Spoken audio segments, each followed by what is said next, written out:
चली गाड़ी कुछ पल का गुस्सा, अब मासूम की मौत बनी है हादसा। गली में खेलती हुई बेटी अचानक बनी एक दुखद कहानी। हृदय विदारक घटना, बिहार में जंगल राज की पुनरावृत्ति। नमस्कार, आप देख रहे हैं मेरा भारत मीडिया और मैं हूं रमाकांत सिंह। हर खबर आपके साथ, आपके हाथ। बिहार में होली के दिन एक नाबालिग बच्ची की कार से दबाकर हुई दर्दनाक मौत पर पूर्व केंद्रीय मंत्री और राष्ट्रीय लोक जनशक्ति पार्टी के राष्ट्रीय अध्यक्ष पशुपतिनाथ पारस ने गहरी चिंता और दुख व्यक्त किया है। उन्होंने इस घटना को अत्यंत हृदय विदारक और निंदनीय बताया। पारस ने कहा है कि यह घटना बिहार में कानून व्यवस्था की स्थिति को लेकर गंभीर सवाल खड़ा करती है और यह जंगल राज की पुनरावृत्ति का भी प्रतीक है। पूर्व मंत्री ने कहा है कि बिहार के मुख्यमंत्री मानसिक और शारीरिक रूप से अस्वस्थ हैं और राज्य में इस तरह की घटनाओं के बढ़ते मामलों से यह साफ नजर आता है। यह घटना एक गरीब दलित लड़की की हत्या है जो पूरी तरह से निंदनीय है। उन्हें आगे कहा है कि आरोपित व्यक्ति को जल्द गिरफ्तार किया जाए और इस मामले की जांच सीबीआई से कराई जाए, क्योंकि उन्हें बिहार सरकार पर भरोसा नहीं है, वह काफी सुस्त है। उन्होंने कहा कि मृतक के माता पिता को पैसे का लालच देकर इस घटना को दबाने का प्रयास किया जा रहा है, जो बिल्कुल गलत है। पारस ने स्पष्ट रूप से चेतावनी दी है कि यदि आरोपित की गिरफ्तारी नहीं होती है तो लोजपा दलित सेना के साथ मिलकर आंदोलन करेगी और न्याय दिलवाने के लिए विरोध प्रदर्शन करेगी। आपको बता दें कि राष्ट्रीय लोक जनशक्ति पार्टी ने साथ ही यह भी स्पष्ट किया है कि पार्टी आगामी 14 अप्रैल को अपने भविष्य के चुनावी कदमों का फैसला करेगी और पूरे बिहार में घूमकर स्थिति का जायजा लेगी। पारस ने कन्हैया कुमार की यात्रा पर तंज कसते हुए कहा है कि यह यात्रा तो 10 साल पहले शुरू हो जानी चाहिए थी। अब कांग्रेस पूरी तरह से पिछड़ चुकी है और बिहार की जनता की सत्ता परिवर्तन का निर्णय खुद रूप से करेगी। आइए जानते हैं कि उन्होंने क्या कुछ इस घटना पर उन्होंने पूरी तरीका से बताया। देखिए, 4 दिन बीतने के बाद भी किसी की गिरफ्तारी न होना क्या दर्शाता है सर? बिहार में राज है कि जंगल राज है? क्या बिहार में जंगल राज की पुनरावृत्ति हो गई?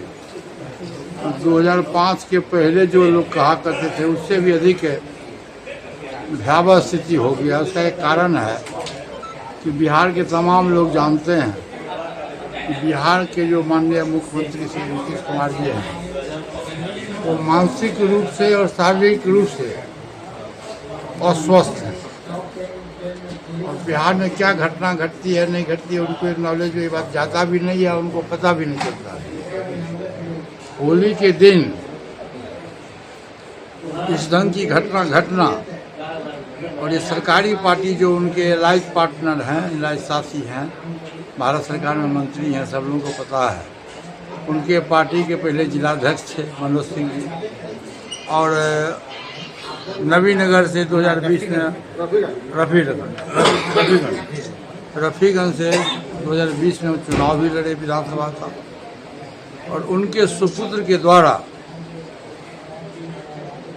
जो घटना घटी है 14 तारीख को होली के दिन लगभग 2:30 बजे दिन में, ये बहुत ही मार्मिक घटना है, हृदय विदारक दृश्य था। 10-11 वर्ष की बच्ची 8-10 लड़कियां खेल रही थी और हम लोग के देहातों का था सो गोबर मिट्टी खेला जाता है होली के दिन फर्स्ट आवर में। वो गोबर मिट्टी खेल रही थी, उसका दाग जो है सो उसके लोहा के गाड़ी के गेट पर पड़ गया, उसके चलते वो अंदर से निकला और अपमानजनक शब्द का उन्होंने इस्तेमाल किया, आपत्तिजनक शब्द का इस्तेमाल किया और जाति सूचक शब्द का इस्तेमाल किया और उसने ये भी कहा कि चमार और दुसाद होली खेलेगा। गाली गलौज किया। वो गाली गलौज करने के बाद अंदर में गया, जबकि वो रास्ता नहीं था, आम रास्ता नहीं है, वो लोकप्रिय रास्ता है, मुश्किल से 4 फीट का तो रोड ही है, 5 फीट का। और अंदर गया और गाड़ी निकाले का दूसरा रूट था, वहाँ से नहीं निकाल के इसी रूट से निकाला और सीधे जा कर के कोमल पासवान 13 वर्ष की लड़की थी उसके सीने पर चढ़ा दिया और 2 लड़की, एक लड़की का पैर टूट गया, एक का हाथ टूट गया। ये बहुत ही अंग्रेज के ज़माने में भी और मुग़ल बादशाह के ज़माने में भी इस तरह की घटनाएं नहीं घटती थी जो आज मुझको देखने को मिला। और वो पूरा का पूरा गरीब परिवार है और सबसे दुर्भाग्यपूर्ण बात ये है कि जिस लड़के के द्वारा ये घटना घटी और 14 तारीख को लोक जनशक्ति पार्टी के ट्विटर पर आता है कि ये हत्या नहीं है, ये एक्सीडेंटल मौत है। दिल्ली में बैठ के ट्विटर पर कह दिया कि दूरबीन से देख लिया कि ये हत्या नहीं है, एक्सीडेंटल मौत है। भाई एक्सीडेंटल मौत कैसे, वहाँ रोड ही नहीं है, गाड़ी का रास्ता ही नहीं है, तो तुम बचा रहे हो दलित होकर के, और तुम दलित की हत्या हुई और तुमको जरा सा भी ये नहीं है, और दलित की हत्या, और तुम अपने को कहते हो हम दलित के नेता हैं, और दलित की हत्या होती है और उसके बचाव पक्ष में बोलते हो। ये बहुत ही दुर्भाग्यपूर्ण स्थिति है। और स्वर्गीय रामविलास पासवान यदि जीवित होते तो उनको आज बहुत कष्ट होता कि दलित के सबसे बड़े बसियार अपने बिहार में और देश में स्वर्गीय रामविलास पासवान जी माने जाते थे। और इस ढंग की घटना उनके परिवार के लोगों के द्वारा, उनके पार्टी जो उनकी पार्टी बनाई हुई पार्टी थी उसके द्वारा घटना ये बहुत ही दुखद घटना है। और मुझको तो बिहार सरकार पर विश्वास नहीं है, इसलिए मैं भारत सरकार के माननीय गृह मंत्री जी से मैं आग्रह करूंगा, मैं पत्र भी लिखूंगा, इस घटना की जांच सीबीआई से कराई जाए। और जो मृतक के अभी माता और पिताजी बैठे हुए थे, उन्होंने हमसे कहा कि जो दोषी व्यक्ति है जिसे हत्या किया है, उसके फादर और उसके जो रिश्तेदार है आकर के पैरवी करता है कि तुम 1 लाख 1.5 लाख रुपया ले लो और कंप्रोमाइज़ कर लो, समझौता कर लो। बताइए किसी की ज़िंदगी का कीमत 1 लाख और 1.5 लाख रुपया होता है। इसलिए 3 मेरा डिमांड है।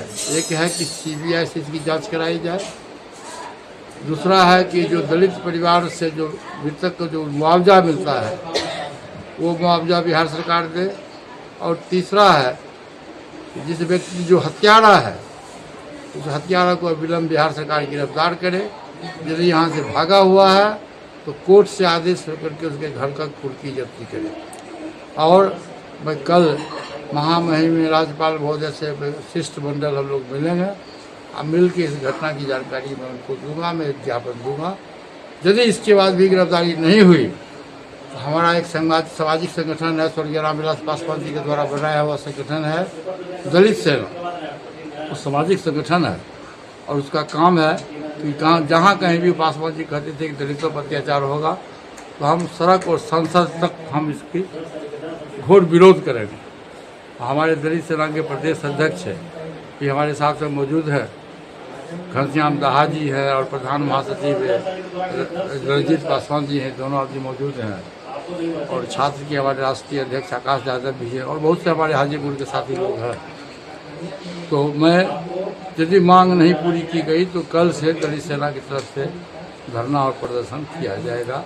और हमारा प्रयास होगा कि पूरे बिहार में जितने भी हमारा डिस्ट्रिक्ट संगठन है सबको मैं निर्देश करूँगा कि आप पूरे बिहार में जब तक गिरफ्तारी नहीं होती है तब तक आप धरना और प्रदर्शन करिए। और औरंगाबाद के लोगों को भी हमारे खास करके हमारा आग्रह है कि औरंगाबाद के जितने भी दलित सेना के लोग हैं और दलित समाज के लोग हैं उनसे भी मेरा आग्रह है कि जो घटना घटी है इसकी पुनरावृत्ति भविष्य में नहीं हो, इसलिए आप इसका विरोध करिए। और हत्यारों को गिरफ्तारी कराने के लिए आप अनशन करना हो करिए, धरना देना हो धरना दीजिए, चक्का जाम करना हो चक्का जाम करिए। आपने अस्वस्थता की बात की, तो राजनीति में जब अस्वस्थ हो जाते हैं लोग तो क्या उनको राजनीति से संन्यास ले लेना चाहिए? यह बात आप पर भी लागू होती है, आप भी आपके बारे में कहा जाता है? नहीं, मैं तो अस्वस्थ नहीं, आप लेकर आपके सामने में हूँ।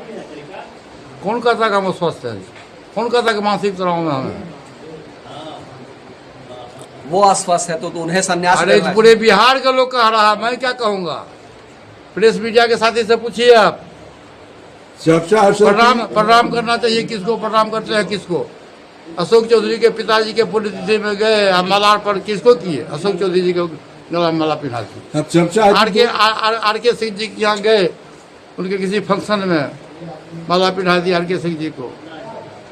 पटना के जो सांसद है, क्या नाम है, रविशंकर प्रसाद जी के कोई फंक्शन में गए तो उनको माला पिन्हा दी। 2025 में महागठबंधन के हिस्सा होगा आपकी पार्टी? हमारी पार्टी निश्चित रूप से हम लोग होंगे ना, कि अभी हम घोषणा 14 अप्रैल को करेंगे। अभी हम पूरे बिहार में घूम रहे हैं, हमारी पार्टी का संगठन पूरे बिहार में है और हमारा प्रयास है, हम अभी सर्वे करा रहे हैं। और निश्चित रूप से 14 अप्रैल को हम अपने पार्टी की तमाम जो हमारी इकाई है, राष्ट्रीय स्तर पर हो या स्टेट स्तर पर हो, पार्लियामेंट्री बोर्ड है, नेशनल सिक्योरिटी है, सबकी बैठक बुला करके हम एक आम राय बनाएंगे। आम राय बनाने के बाद 14 अप्रैल को बाबा साहब भीमराव अम्बेडकर के जयंती समारोह के अवसर में बिहार की जनता को, खास करके प्रेस मीडिया के साथी को मैं अपनी बात, अपनी पार्टी का भविष्य पर बता दूँ। कन्हैया कुमार का यात्रा चल रहा है बिहार में, क्या गठबंधन में दरार तो नहीं है? देखिए, कन्हैया कुमार जी की यात्रा पहले से चलना चाहिए था। वो दिल्ली यूनिवर्सिटी के छात्र रहे हैं, नौजवान व्यक्ति हैं, बहुत तेज तरार व्यक्ति हैं। 10 वर्ष पीछे चले गए। 10 वर्ष पहले उनके